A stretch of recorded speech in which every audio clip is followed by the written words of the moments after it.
Hello! Today we're going to review the new Olympus LS-100 audio recorder and compare it against the already famous Zoom H4N, which has been a sort of a standard in DSLR video for years. Both have similar size, set of features and target audience. Both have a pair of built-in microphones as well as XLR inputs and 3.5 inches mini jack-ins where you can plug a lavalier mic, for instance.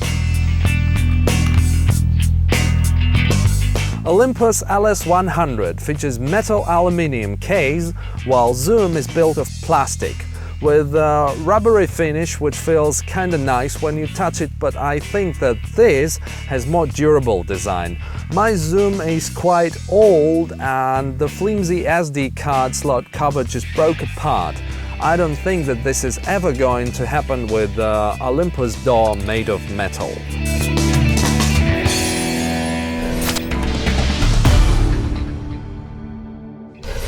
Olympus introduces multi-color screen. Kinda fun, but it fades so easily in direct sunlight that it makes it practically useless outdoors. Zoom uses old-school 80s style orange backlight display. Not much eye-flattering, but it has absolutely no problem surviving direct sunlight whatsoever.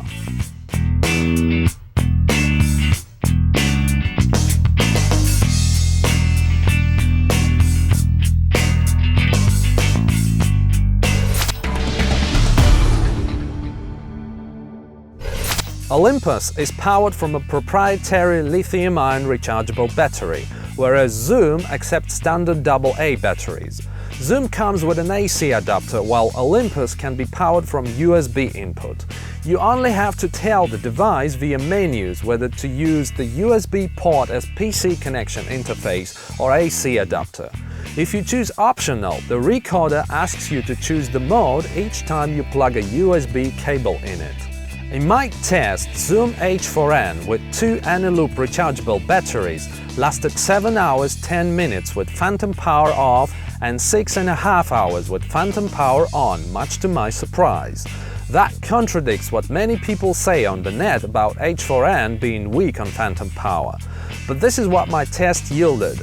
I only have to elaborate that I used a single Rode NTG microphone plugged into only one channel.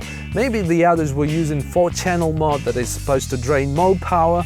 Anyway, Zoom outperformed Olympus in my phantom power test, while it was behind Olympus in built-in microphones test, where Olympus ran for 11 hours 15 minutes with its original battery with phantom power off, and it stayed on for 5 hours with phantom power on. The recharge process takes about 3 to 4 hours with Olympus.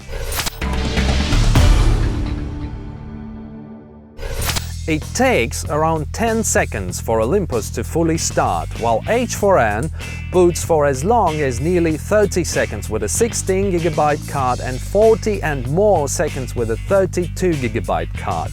That's long.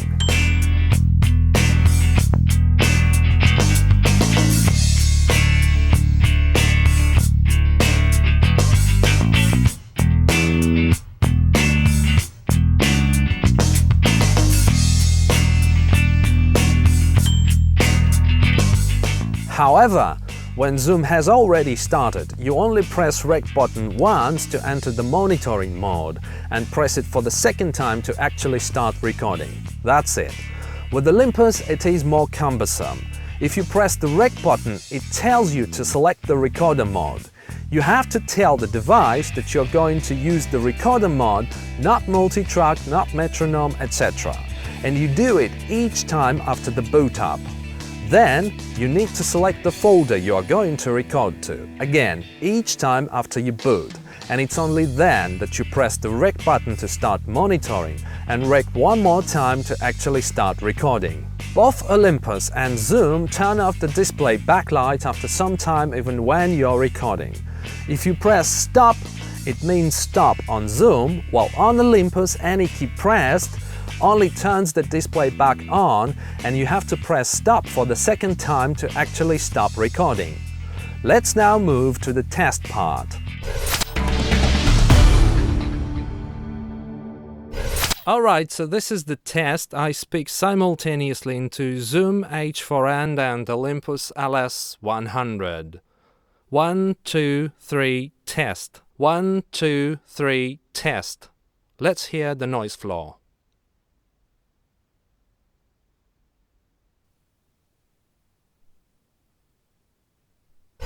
Although Olympus wins slightly in terms of noise floor, it's not very suitable for reporter-style handheld voice recording. I guess that this is because of its sideways capsule's positioning. The designer's intention was obviously to achieve a wider stereo image, but this is not very good if you talk right in between the capsules. In an untreated room, it picks up too much of the room sound, and that exaggerated stereo image sounds unnatural for the voice. This is a test of an untreated room. I speak into both recorders. 1, 2, 3, test. This is a test of an untreated room. I speak into both recorders. 1, 2, 3, test. So in the next test, we used only one channel to capture the voice, because in the studio practice, voice is usually picked up by a single mono microphone. Alright, so this is the test. I'm speaking simultaneously only into one channel of Zoom H4N and Olympus LS-100. 1, 2, 3, test. 1, 2, 3, test.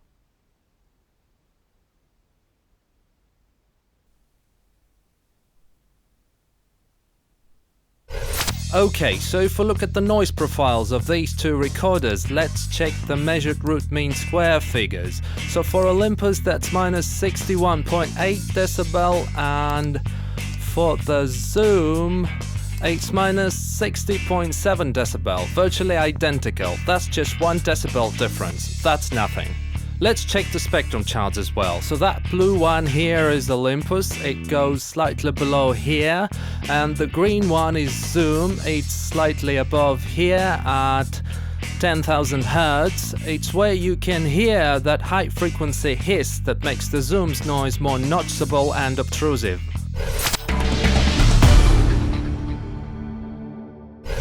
In our test, we used Rode NTG2 shotgun microphone. It's very popular, but popular doesn't necessarily mean good. Well, it's a good mic, but its sensitivity isn't stellar, which, combined with poor sensitivity of Zoom H4N preamps, produces quite an obtrusive noise. Many people on the net complain about the noise in NTG2 H4N combination. The XLR preamps on Olympus are definitely in the next league in terms of noise performance. Let's just take a listen. Alright, so this is the next test. I'm recording to one recorder at a time via shotgun microphone, which is Rode NTG2. 1, 2, 3, test.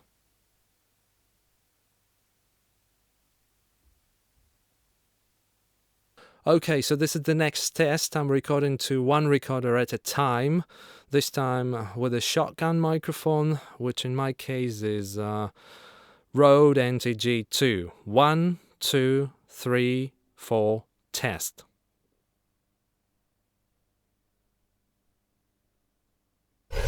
Alright, so let's look at the stats again. I was not very impressed with the built-in microphone test, where Olympus was just marginally better than Zoom in terms of noise performance, but let's see what we've got now.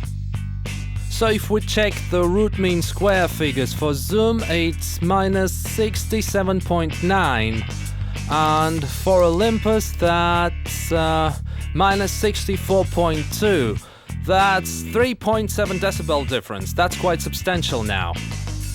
Alright, let's look at the charts. The green one is Olympus and the blue one is Zoom. So if we look at, say, 5000 Hz, that's minus 97 here and 107.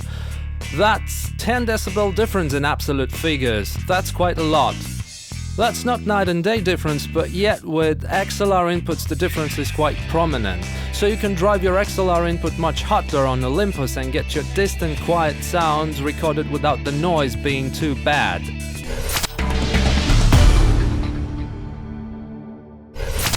There are 3 limiter modes on Zoom H4N. In my tests, none of them does anything to protect your recordings against clipping. The limiters on Olympus LS-100 are better than Zoom's, but still so-so. They do help to prevent clipping. They do lower the input signal level when it becomes too hot, but they have very slow release time that cannot be adjusted anywhere. This sounds a little bit unnatural and intrusive. So this time I'm testing the limiters on both recorders. Both limiters are set to limiter 1. I have no slightest idea what does it do in technical terms, but anyway. 1, 2, 3, 4, boo! 1, 2, 3, 4, 5, 6, 7, 8, 9, 10, 11, 12. 1, 2, 3, 4, boo! 1, 2, 3, 4, 5. Okay, so this is the next limiter test. The limiter on Olympus LS-100 is set to limiter 2.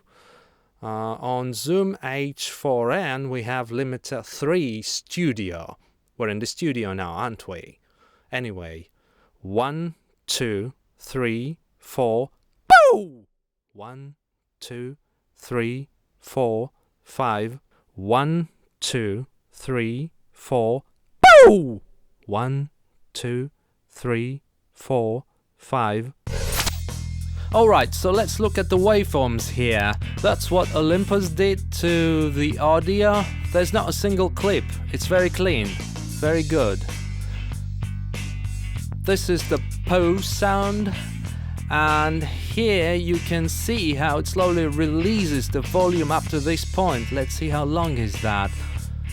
That's around 7 seconds, and that's limiter 2. Let's check whether it's clipping. It does clip just slightly here, but that's usable, and you may see that the release time is much shorter here. That's around 3 seconds. Let's look at what Zoom did to the audio. Just look at that. Each and every waveform is clipped. It's like a razor blade went through all of them. So that means that the converter clipped and there was some software thing applied after that. That's a joke.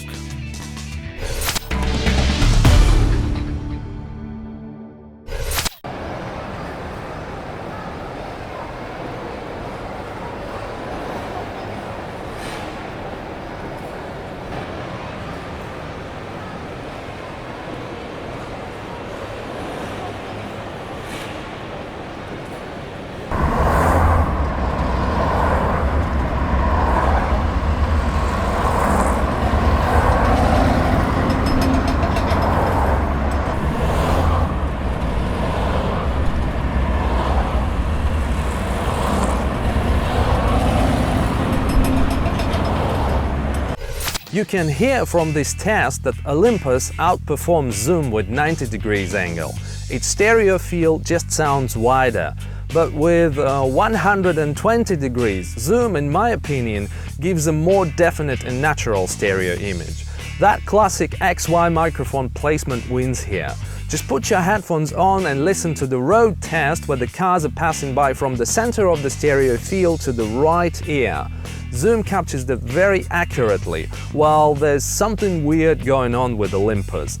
That's because I believe that this Mickey Mouse microphone placement has some phase issues.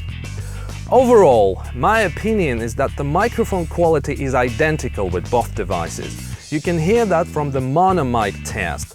The preamps are better on Olympus, and Zoom, with the XY microphone placement, wins for accuracy of the stereo image.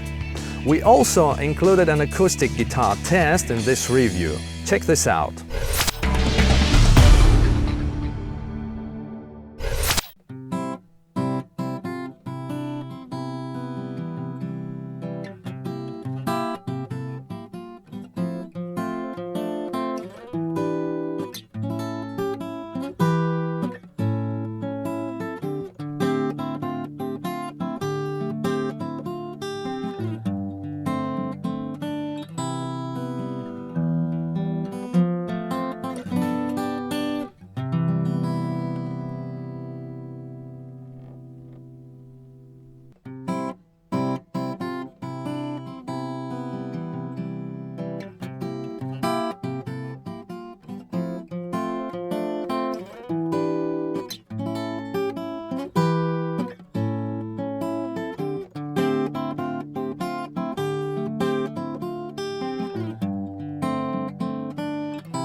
The major strength of the new Olympus LS-100 is its sound quality. Engineers have done a great job, this is where it truly shines. However, it has few drawbacks. The major problem is that it has around 200 milliseconds latency while monitoring. As you speak into it, you hear your voice delayed with some sort of floating, flanging artifacts, which is kind of distracting and annoying. You can get away without zero latency real-time monitoring for video, but this is essential for musicians working in multi-track mode.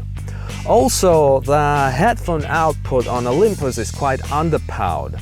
If you use it in a noisy situation, even the maximum level might not be loud enough for you to monitor what you're actually recording. It doesn't allow to monitor a single XLR input in stereo either, like Zoom does, so you always hear your external mono microphone in one ear only.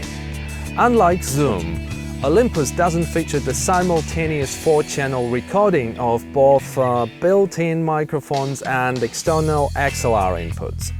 It is also $100 more expensive, so Olympus has a lot of homework to be done to make this device the best choice for its price. That would be really nice if they could fix some of the monitoring issues with a firmware update. Well, I hope that this review was helpful for you. Cheers for watching!